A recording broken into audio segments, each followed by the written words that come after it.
In this video, we'll take a look at a few more identities. In this number 12, we have an identity and we would like to find the value for a. Here, a is going to be a constant. In the next question, number 13, we'll be solving for a f of t function, which is actually going to be a function of t. So let's consider first solving for a value a in this first expression. In this case, since the left side of this equation is already in sines and cosines, I'm going to opt to manipulate this first side and see if I can make it look like the left side and then identify what this constant a has to be. So we know that tangent of t we can represent here as sine of t divided by cosine of t. And then we're going to divide this by a, and then again tangent of t is going to be sine of t over cosine of t. All right, one thing we can look to do here is to just get a common denominator for this expression in the denominator here. So I can multiply here by the cosine function. So I'll do that. We'll have cosine of t over cosine of t to get a common denominator for this function here. So I can rewrite my expression as the following: sine of t over cosine of t, and then we'll divide. We'll have a common denominator, which is going to be cosine of t, and then the numerator will be a times the cosine of t, and then plus sine of t, for that denominator there. We'll notice again, if we have complex fractions, a nice technique to use is to flip and multiply. So we'll use that here, sine of t over cosine of t, and then we'll multiply by the reciprocal cosine of t over a cosine of t minus sine of t.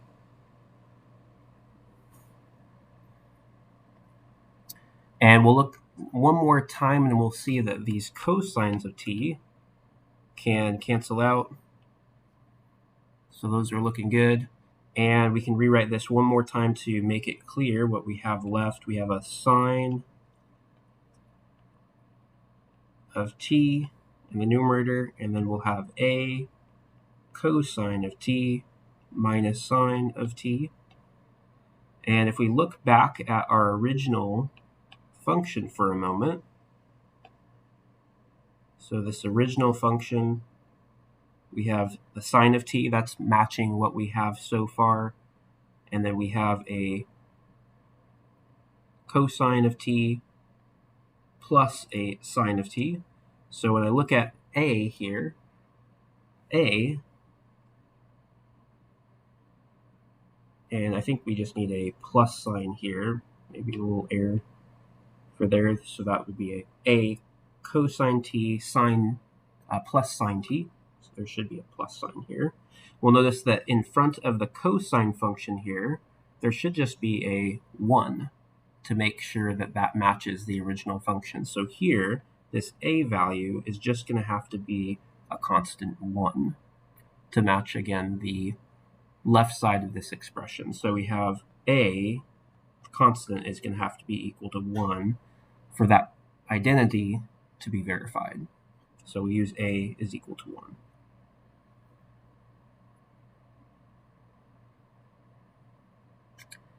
All right, so let's take a look at the last one for this section, number 13. We want to go out and solve for this function of t, f of t. And for this one, I'll take a look at working with the left side of this expression and trying to match the right side. So let's start with the secant of t minus the tangent of t. So to start out, we know that secant of t is equal to 1 over cosine t minus, we'll have the tangent of t is the sine of t over the cosine of t.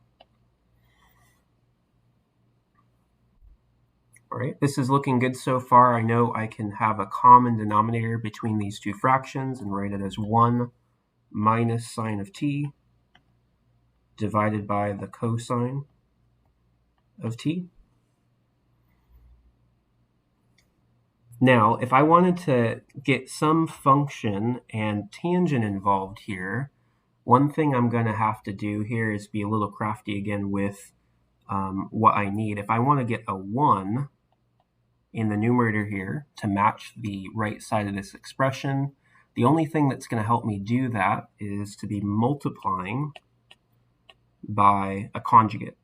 And the conjugate is going to be the numerator 1 plus sine of t. And when I multiply by 1 plus sine of t, this will allow me to get a Pythagorean theorem identity in the numerator. So let's try this out.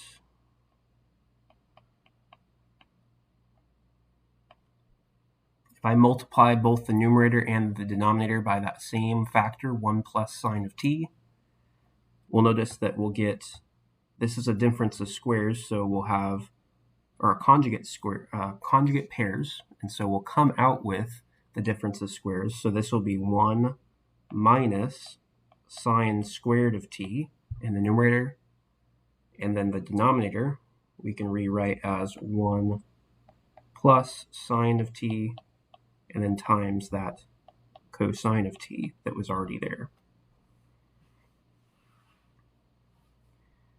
So notice that the numerator here, this is again a Pythagorean theorem identity, 1 minus sine squared of t.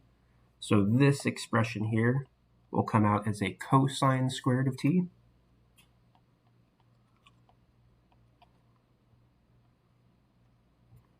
And then we'll have 1 plus sine of t,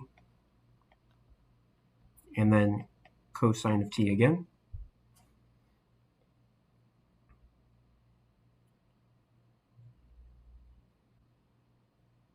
And we're getting pretty close here with the rest. Again, I want to be left with only 2 items here, so I'm going to divide and I'll take out a cosine of t both in the numerator and denominator.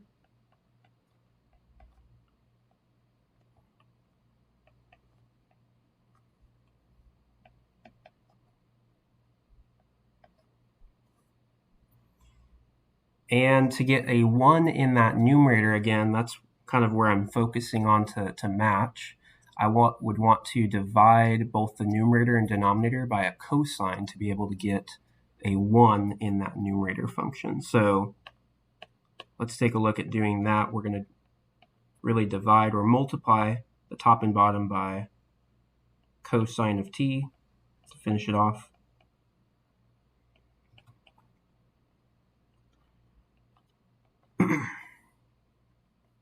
And so the numerator here, we can just express as 1. And then the denominator we'll express as 1 over cosine of t. And then sine of t divided by cosine of t, that'll actually give me my tangent of t. And we'll notice that everything looks the same again. That f of t function, though, we can highlight here, is sitting right there for our right side of the expression. So the cosine, 1 over cosine t, is going to be this f of t function, which we could also write as a secant t function. And that would complete this identity here. So again, when we're verifying identities, we want to be kind of crafty and just logical about thinking about how can I rearrange my first side of the expression to mimic or pattern after the right side of the expression in this case. So hopefully this is a helpful example working through some techniques that you guys can use for section 10A.